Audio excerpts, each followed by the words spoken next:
perjalanannya pasti ya ada jatuh bangunnya ya. Cuman waktu itu saya ingatnya gini, karena impian saya sih sebenarnya simpel, saya kepengen pensiun muda, pensiun kaya ya kan gitu loh. Nah kemudian karena waktu itu saya tertariknya karena saya lihat reality show, tapi pada saat saya pulang ke Balikpapan kan istilahnya kan nggak bisa bikin kayak reality show di gedung gitu, ada video segala macam untuk membuka pikiran orang seperti saya ya, ibaratnya terinspirasi gitu. Jadi waktu pulang saya pokoknya harapan saya waktu itu gini, gimana ya caranya saya juga bisa bikin acara besar nantinya di Balikpapan gitu loh.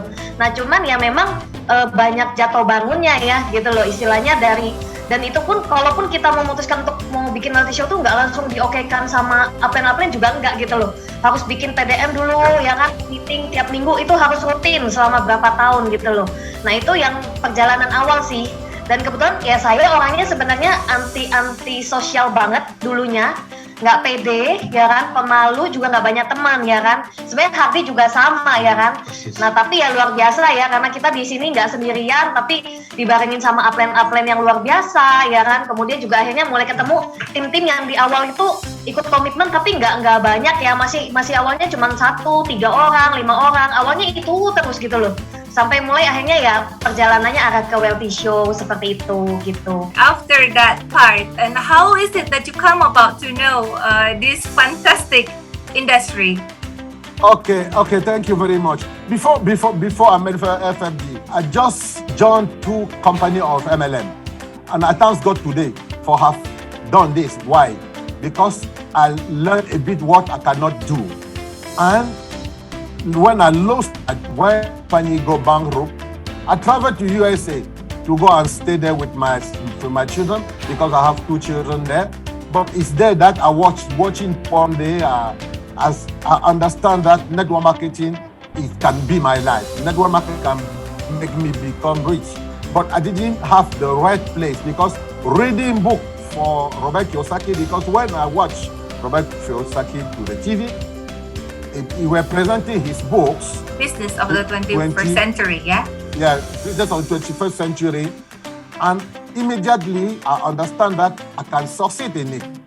I came back to Cameroon, I bought these books, I read them, and I decide to join MLM.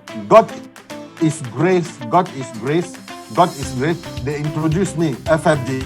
Unfortunately, the persons, because the men who invited me to go to the seminar for FFG were those take my money in other company.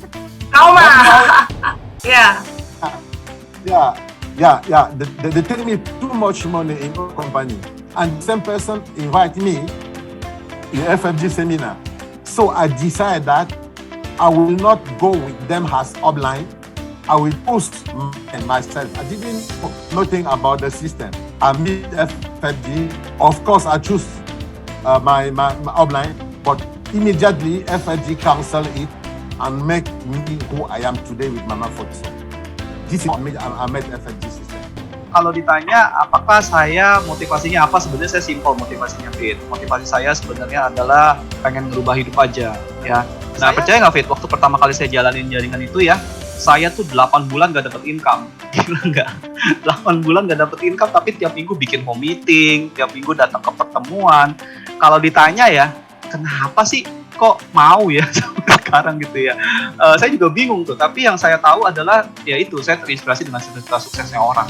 Ya itu luar biasa banget. Yang saya ingat adalah katanya gitu, kalau misalnya kamu diketawain orang ya, nggak apa-apa, it's okay. Jadi kamu ambil aja foto orang-orang yang kamu sayangin, taruh di dompet, sama impian kamu taruh di dompet kamu. Jadi kalau kamu lagi mau give up atau lagi mau berhenti ya, kamu tinggal buka lagi dompetnya, terus lihat lagi foto orang yang disayang lagi, sama satu cari kertas itu, lihat lagi gitu impian kamu, dan itu ngerimain kamu. Jadi itu saya tuh bertahan dengan seperti itu gitu loh ya. Jadi saya lihat ini benar-benar ada keseriusan dan betul-betul trust terhadap bisnis ini. Follow ya the sistem dari FFG ya. Jadi benar-benar satu peluang yang dikejar ya. Jadi betul-betul follow the system di FFG. Learning attitude-nya saya lihat tuh bagus sekali ya. Jadi betul-betul pengen tahu ya dengan kondisi gelas kosong gitu ya. Jadi mengejar ya gimana untuk berhasil ya. Jadi itu kan juga kelihatan sekali ya. Bukan Mary aja, tapi di timnya juga Mary duplikasikan semua. Jadi setiap kali ada acara-acara besar ya, misalkan FGO, ada DNA ya, itu diajak semua timnya ke Surabaya ya. Jadi waktu itu kan sudah puluhan, 20, bahkan pernah suatu saat ya, itu datang 40 lebih. Jadi mereka itu diajak semua ya, naik kapal sampai ke Surabaya. Jadi kan pesawat mungkin agak mahal ya. Jadi betul-betul naik kapal mereka beberapa yang masih mungkin keuangannya masih belum oke ya. Jadi mereka betul-betul ngejar ya. Jadi itu kan satu saya lihat dari Mary itu betul-betul ngejar dan diduplikasikan ke timnya semua, betul-betul ngejar ya. Jadi itulah sebenarnya saya lihat ini titik terang ya untuk berhasil. Jadi Mary juga sering ya untuk konsultasi gimana bisnis ini dan pengen lebih tahu lebih banyak. Jadi enak ya. Jadi tim ini kelihatan bergerak gitu ya. Bapak Raul, I understand that you travel to many countries to build the network together with Dr. Raul, together with Papa Futso. Can you tell us one of the untold stories that you experienced with Papa Futso in your journey? I'm sure there are many, just pick one. Yeah, we have a lot of untold story.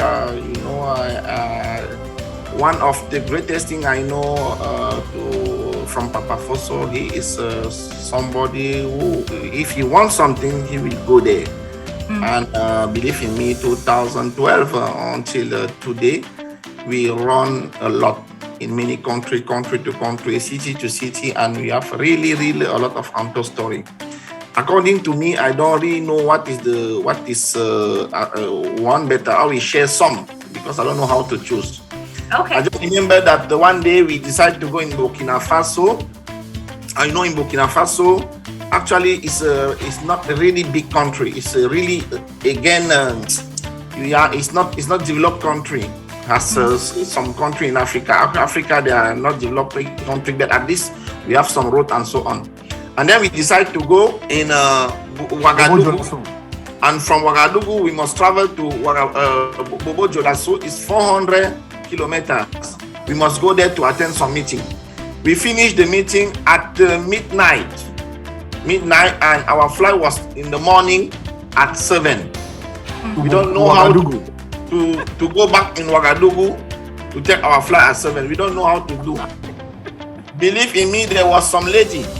They just said to us that they can travel with us. We cannot believe, but actually, until now, we don't know if there was a lady or the man. Because the way in the night, she traveled with us.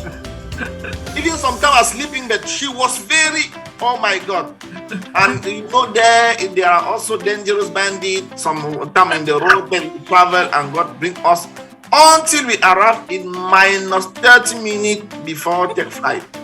The day when we join inside the flight, we just say, oh my God, sometimes we take some risk. It actually was a very big risk. And she ran 160 kilometers, 180, sometimes 200. But the road is not good. Beliau ini luar biasanya tuh, semangat pantang mundurnya mau majunya tuh luar biasa. Ya, jadi fight terus gitu kan, bolak-balik ke Malaysia. Itu saya nggak temenin kan gitu kan, tapi dia pergi terbang bolak-balik, pergi lagi terbang lagi bolak-balik gitu kan, dan mau belajar gitu loh. Sikap mau belajarnya itu loh. Karena saya tahu, karena kan Yanto kan backgroundnya accounting nih, ya accounting. Dia kan accounting, sedangkan base ini tuh kan banyak berhubungan sama manusia ya, people ya gitu loh.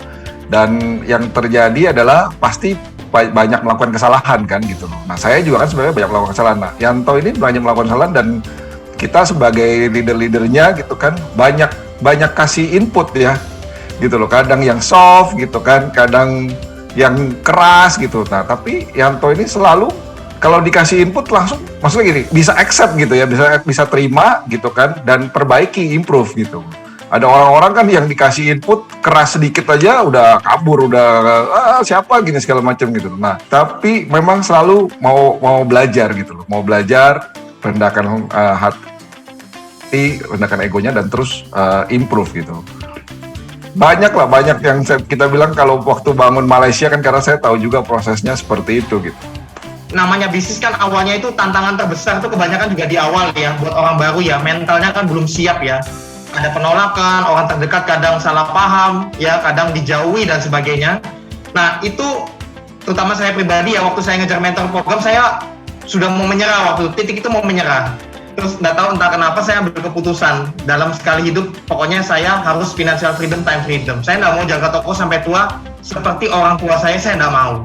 Saya nggak mau ngulangin lagi karena saya sudah lihat endingnya seperti apa. Sekali hidup kami putuskan ya, pokoknya kita harus financial freedom, time freedom. Saya melihat itu ada komitmen. Saya tergugah untuk menjawab komitmen mereka dengan lebih komitmen lagi. Jadi ya saya memproses dia, saya menganggap dia itu bukan anak kecil. Saya menganggap dia betul-betul adalah seperti kalau Pak Onggi di bootcamp itu ada coach A, ada coach B, itu saya bertindak sebagai coach B-nya. Kalau kamu memang mau, kamu harus dobrak diri, pokoknya harus coba. Isinya itu seperti itu. Di bisnis ini kalau mau besar, itu tidak ada ceritanya senyum terus. Di bisnis ini kalau mau besar, itu harus siap bergesekan, tapi selalu punya hati yang luar biasa besar. Yang selalu Pak Ongki bilang, kadang-kadang saya sampai bingung ya, kita ceritanya 1 jam tantangan kita ya, Pak Ongki dengan senyum cuma ngomong sen lah. Selesai sudah.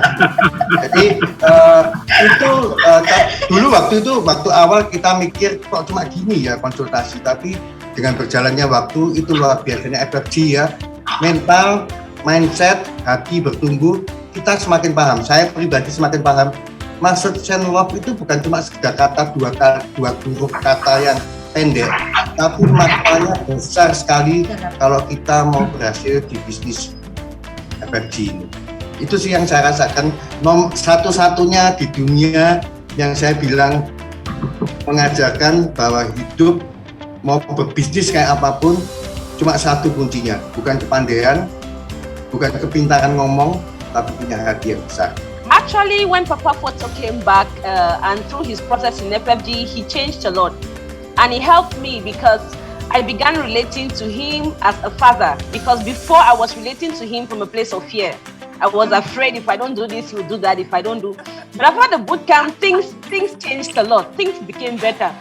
And I remember in 2013, I took Papa Foto to Congo, Brazzaville. I don't know if you can even remember this story. I had a downline in Congo, Brazzaville. And she's like, Dr. Helen, come, we're going to fill the room, we'll put people in the hall, come to Congo, Brazzaville. And I paid my flight and I went. And Papa Foto was in Kinshasa. And I said, Papa Foto, come, there's a big downline here. She's gotten the hall, she's going to fill the hall. We are waiting for so many people. Yes. Wow. Papa Foto took his flight and met me in Brazzaville. And on the day of the meeting, we're looking for the downline. We did not even see them. They were like two. They were like two small children of like 15 years old in the hall. I am telling you. And I imagine that if it was a Photo before the bootcamp, he would have beaten me. But because it was after the bootcamp, he just encouraged me, he advised me, and that was also, it was my lucky day because it was before bootcamp. Kan selalu Pak Onggi itu mengajarkan untuk masuk ke dalaman, kerjasama, jangan cuma sama yang orang yang istilahnya tuh direct sponsor aja. Jadi kalau ingat Yudianto ini, saya ingat satu hal yang benar-benar membuktikan satu pengajaran Pak Onggi yang sangat luar biasa. Selalu bilang masuk ke dalaman. Jadi Yudianto ini sebetulnya tuh kedalamannya Pak David dan saya dan Ibu Yudani itu yang sangat jauh. Jadi itu betul-betul terima kasih Pak Onggi yang selalu mengingatkan bahwa masuk lagi ke dalaman, karena dari kedalaman itu kadang-kadang kita baru ketemu, wah ini orang bagus banget gitu. Jadi sebenarnya pada saat itu sudah melihat bagaimana seorang Yudianto, dia aktif, terus kemudian dia mau berjuang, dia kemana-mana ready gitu untuk belajar, ikut bootcamp, ikut ini. Jadi salah satu tim yang benar-benar buat kita lihat tuh, oke, ini orang bagus, benar-benar mau berjuang gitu. Actually the law of attraction, kita bisa attract apapun yang kita mau. So jadi dari pelajarannya waktu itu, walaupun home meetingnya tidak efektif, walaupun kita udah nyetir jauh-jauh macet-macet gitu, dan juga hasilnya ya buat satu pelajaran buat Yanto, pelajaran buat tim baru tersebut, ya of course juga banyak pelajaran untuk saya. Tapi satu hal pada saat itu adalah sama Yanto, waktu itu saya mulai melihat bahwa anak ini benar-benar mau berubah hidup. Anak ini benar-benar mau belajar, mau dikasih tahu, mau like ready to grow. Sebenarnya saya punya peran ya, kalau saya bilang besar, dibilang besar atau apa nggak besar gitu ya. Saya bilang sebenarnya justru saya berterima kasih hadirnya dua pasang yang sangat unik ini sebenarnya. Karena saya belajar dari Pak Onggi, sebenarnya ada banyak hal yang bisa diselesaikan itu dengan cara langsung. Ada hal yang harus diselesaikan memang oleh waktu. Itu yang saya belajar dari Pak Onggi ya. Karena saya lihat bahwa sebenarnya antara mereka berdua ini punya tujuan yang baik. Cuma saya lihat bahwa mereka punya background yang sangat berbeda sekali. Kemudian juga keterbukaan juga belum terlalu banyak gitu ya. Saya lihat Hardy dan Mary juga respect dengan orang itu juga banyak. Sehingga mereka itu ada Chinese atau ada Timur itu tidak berani mengemukakan perasaan. Orang Chinese dan ada Timur kan begitu ya. Makanya saya juga thank you banget buat tim itu karena mereka juga membuat kita bertumbuh juga ya. Poin yang paling penting ya dari semua proses yang dialamin ya kan, itu saya belajar dari FFG itu tentang tanggung jawab, komitmen sebagai leader, mengutamakan hal besar. Jadi yang dibilang tadi Bu Iin yang mau kita prosesnya kayak mana dahsyatnya, besok mau acara itu ya fokusnya sama hidupnya orang gitu loh. Nah itu saya belajar, justru kita bisa seperti itu karena belajar dari leader-leader yang luar biasa. When Papa Foto come back to the boot camp, I didn't know him because all things change. He speaks slowly, and then he come and take me like that and kiss me. I start to cry. He said that not cry because we are the beginning of our life. All things we forget.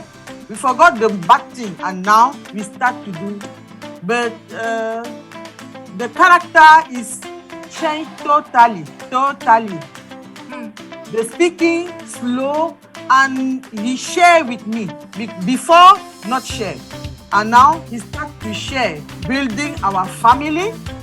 And that sharing help us to speak with our children, because the children, it was not simple. It was so difficult to share together with our children. They refused many things because Daddy was so rude. After boot camp, we joined together. He joined together our family. And we start the new life. Since 2012,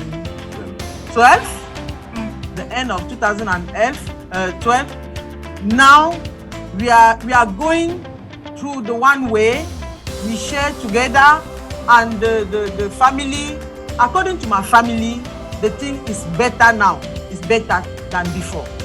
And then many times I say thank God to meet FFG. Thank God for Papa Onggi, who did not sleep because the man said try to change the family. Thank God for our upline. Today I just say thank God every time because now me too, I'm the humble person, but my life is better and better. Thank you. Yeah, I'm so happy because after the boot camp, they experience in the boot camp that's make their life changing, the mindset change and attitude and so on, and of course bring the very beneficial process. I mean in the families. Perubahannya buat Yanto itu dahsyat banget ya. Sangat dahsyat gitu ya. Kita tuh kalau ada yang ngomongin Yanto tuh bisa nggak habis-habis gitu ya. Contohnya saya kalau mampu Filan ya sama Ibu Florence sama Pak Onggi, itu kalau duduk tuh Yanto lewat pasti dia nggak tegur kita, pasti dia nggak tegur kita. Artinya apa? Habis nih. Itu merubah cueknya itu aja.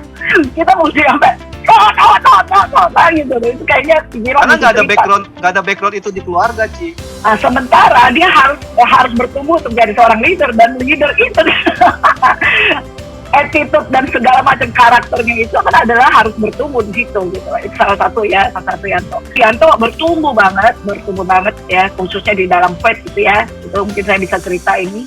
Dia mungkin bisa nanti bersharing karena dia satu hari dia datang ke saya dengan aku nyerah, aku surrender. Itu salah satu poin. Dan itu adalah satu yang juga itu adalah satu hal yang terjadi gitu di dalam hidupnya seorang Yanto. Jadi perjalanannya memang ngomong adalah hajar bleh dan kemudian banyak miracle terjadi mulai dari kecil besar pertumbuhan seperti itu. Si Anto nih di keras banget gitu ya di dalam perjalanannya bersama-sama dengan FFG, bersama dengan para leader. Karena kalau bukan dia sangat cinta, sama tadi juga dia ungkapin kalau nggak cinta banget tuh ibaratnya ini adalah this is a family. I love you toh. By the way, I really love you. Okay. I love you too, Ci. Kalau saya lihat ya di keluarga besar FFG ini, leader besarnya itu ceritanya beda-beda gitu kan, backgroundnya beda-beda. Benar-benar buat saya itu pelajaran yang luar biasa dan memperkaya file-file di FFG. Setiap leader itu membawa makna, membawa value, dan membawa pelajaran tersendiri buat saya. Sekali lagi mau ucap terima kasih sama Tuhan ya. Betul-betul Tuhan taruh kita bagian kecil, tapi ditaruh Tuhan di keluarga besar FFG ini. Pasti kami yakin ada visi misi luar biasa ya, yang Tuhan titipkan lewat FFG, lewat Pak Ongki dan semua leader-leader kita ya. Kita bersyukur banget ya lewat FFG banyak sekali dream kita bisa terjadi hari ini. Dan terutama juga pertumbuhan spiritual, pertumbuhan growth kita secara mental, karakter, dan banyak sekali. Jadi ini salah satu prinsip lah. Saya dari dulu bangun jaringan tidak pernah takut kehilangan leader. Kalau dalam hal benar ya, kecuali tidak benar ya kita tidak seperti itu. Tapi itulah kadang-kadang leader melalui proses ya. Setiap leader besar melalui proses besar dan akan muncul ke permukaan lebih besar. Itu yang saya percaya sih. Tentu gesekan-gesekan itu sudah pasti terjadi lah. Ujung-ujungnya apa? Kalau gesekan sudah terjadi, ya ego main kan. Nah kalau sudah ego main, biasanya udah bisnis sudah ditinggalkan. Banyak orang sebenarnya berhenti di bisnis ini, faktornya salah satu itu. Benar-benar saya mengambil satu pelajaran banyak ya, bahwa di FFG ini tidak melihat perbedaan. Mau latar belakang apapun, ras agama apapun, kita selalu memberikan hati kita dengan tulus. Dan benar-benar berproses menjadi pribadi yang menjadi lebih baik dari segi aspek mental, karakter, spiritual. Wow, keren banget. Makanya saya juga salah satu orang yang bangga ada di FFG. Nah, keren banget deh acara Anto Story ini ya. Makanya saya bilang bagi kalian yang menonton acara ini, jangan lupa ya kalian like, share, dan ikutin setiap acaranya. Karena ada pepatah kalau kami di FFG, pertemuan yang terbaik adalah pertemuan yang tidak dihadiri.